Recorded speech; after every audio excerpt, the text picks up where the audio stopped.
Bonjour à tous et merci de nous rejoindre à votre bulletin d'information sur Afrisat Info. Le bilan de l'effondrement de l'immeuble R+3 dans la commune d'Atekoubé à Abidjan, Côte d'Ivoire, s'est alourdi. On dénombre à présent 8 morts. Il s'agit d'ouvriers commis aux travaux de démolition de l'immeuble construit sur le flanc d'une colline au quartier Nostalgie de la commune. 9 blessés, dont un grave, ont été sauvés mercredi des décombres par les secours, pendant que les 8 corps des victimes ont été sortis à l'issue de l'opération de recherche des éventuels survivants. L'accident est survenu dans le cadre de la mise en œuvre du projet de libération des zones à risque initié par les autorités ivoiriennes. Intervenant ce mardi 4 novembre 2014 en ouverture d'une rencontre de travail sur les fondamentaux du financement structuré du commerce qui se déroulait à Lusaka en Zambie, Jean-Louis Ekra, président d'Africa Export-Import Bank, Afreximbank, organisateur de la rencontre, a fait savoir que son institution travaille en collaboration avec le groupe zimbabwéen Econet Wireless à la mise en place d'une plateforme mobile de paiement sur l'Afrique. Un médecin ougandais infecté du virus Ebola a été guéri à la suite de son traitement en Allemagne. Il a contracté la maladie après avoir œuvré avec un groupe d'aide de malades de la fièvre Ebola en Sierra Leone. Alex Mokhtar.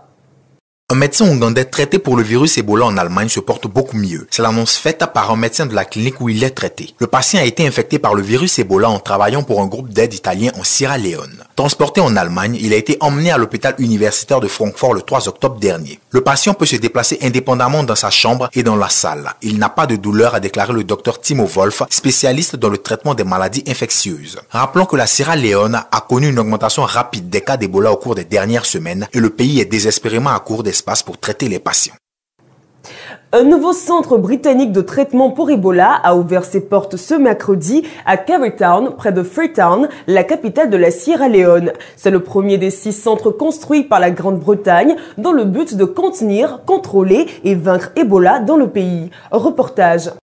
Le nouveau complexe hospitalier de Carytown, offert par la Grande-Bretagne, comprend un centre de traitement de 80 lits géré par l'organisme Save the Children. Il y a aussi 12 autres lits supervisés par le personnel médical de l'armée britannique, une équipe de soins et un groupe de médecins internationaux. La douzaine de lits devrait passer à 20 lits d'ici l'année prochaine. L'Organisation mondiale de la santé OMS fait état de seulement 326 lits disponibles en Sierra Leone actuellement. Un déficit d'infrastructures qui réduit les chances de survie des malades.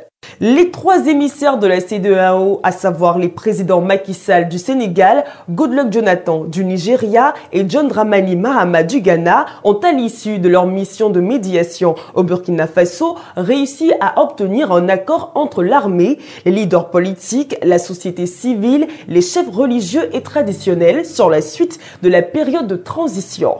Ouvrons la page sport de ce journal. Rafael Nadal, numéro 3 mondial de tennis, est sorti mercredi après-midi de l'hôpital de Barcelone en Espagne. Il a été opéré d'une appendicite. Des détails avec Alex Mokhtar.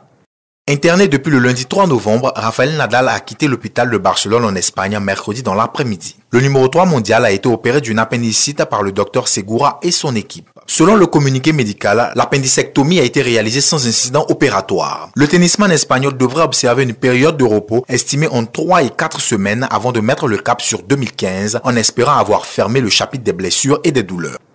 L'international portugais Cristiano Ronaldo est l'heureux récipiendaire du Soulier d'Or. Ce prix lui a été décerné en raison des 31 buts marqués au cours de la saison dernière de la Liga. Alex Mokhtar. Cristiano Ronaldo a reçu le Soulier d'Or 2014 à Madrid le mercredi 5 novembre. Le joueur de 29 ans, évoluant au Real de Madrid, vient d'avoir le 3e Soulier d'Or de sa carrière. Ce sac lui est décerné pour avoir inscrit 31 buts en Liga la saison dernière. Après avoir reçu ce prix des mains du président Florentino Pérez, l'international portugais a déclaré « Pour moi, il ne suffit pas d'être le meilleur joueur du Portugal. Je vais être le meilleur joueur de tous les temps. » Rappelons que Cristiano Ronaldo a marqué 194 buts depuis son départ de Manchester United au Real Madrid en 2009 et est devenu le joueur le plus cher du monde. Willy Sagnol, ex-joueur à l'équipe nationale de France et par ailleurs entraîneur de Bordeaux, a fait une déclaration controversée sur la toile. Il a traité les joueurs africains noirs d'être peu techniques et plus physiques. Un reportage.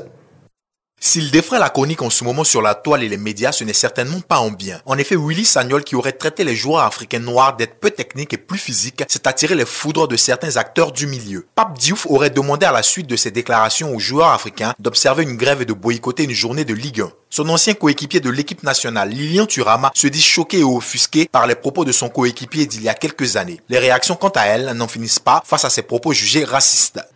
Le couple Carter a de quoi se frotter les mains. Mrs. Carter, ou du moins Beyoncé, chanteuse américaine, a été déclarée l'artiste la mieux payée de l'an 2014 par le magazine Forbes. On en parle avec Rose Alibeda. En voilà une qui mérite des applaudissements. La chanteuse la mieux payée de l'année 2014 est Beyoncé Knowles. Elle succède donc à Madonna. Madame Jay-Z a connu un franc succès avec ses derniers concerts et son 5e album. Elle a même gagné presque le double de ce qu'a gagné la chanteuse de country pop américaine Taylor Swift. C'est le célèbre magazine Forbes qui vient de dévoiler son classement des chanteuses les mieux payées en 2014. La rédaction s'est penchée sur les revenus générés par les tournées, le merchandising, les ventes de disques et les contrats publicitaires sur une période allant de juin 2013 à juin 2014. Arrivée en 4e position en 2013 avec des revenus estimés à 53 millions de dollars, environ 27 milliards de francs CFA, la diva du R&B a doublé ses rentes à 115 millions de dollars, environ 58 milliards de francs CFA cette année. Aux États-Unis, la maison Jolien's Auctions organise les 7 et 8 novembre 2014 une vente aux enchères baptisée Icons and Idols Rock'n'Roll. Elle met à disposition des fans des objets personnels de stars de la musique pop. Rose Alibeda. Vous avez toujours rêvé de posséder la cape rouge en séguin de James Brown estimée à 5 000 $, des robes de Whitney Houston ou bien le maillot de bain de la séduisante Jennifer Lopez? Une seule adresse, la vente aux enchères Icons and Idols Rock'n'Roll de la maison Julian Auction qui sort le grand jeu avec une collection de mémorabilia à faire pâlir plus d'un amoureux du rock. Hormis le dressing de Elvis Presley et de Michael Jackson, il y aura aussi des objets appartenant à Madonna. Entre autres, sa robe de mariée portée lors de son mariage avec Sean Penn en 1985. C'est l'une des pièces les plus chères. Son prix débute à partir de 40 000 $. Alors que pour la guitare violette de Prince, il vous faudra débourser 10 000 $. Ça sera 5 000 $ pour la robe que Britney Spears a portée le jour de ses 25 ans. La maison Julian Auction veut par cette vente valoriser l'histoire de la musique, mais aussi de la pop culture. La vente Icons and Idols se déroulera les 7 et 8 novembre 2014 à Beverly Hills.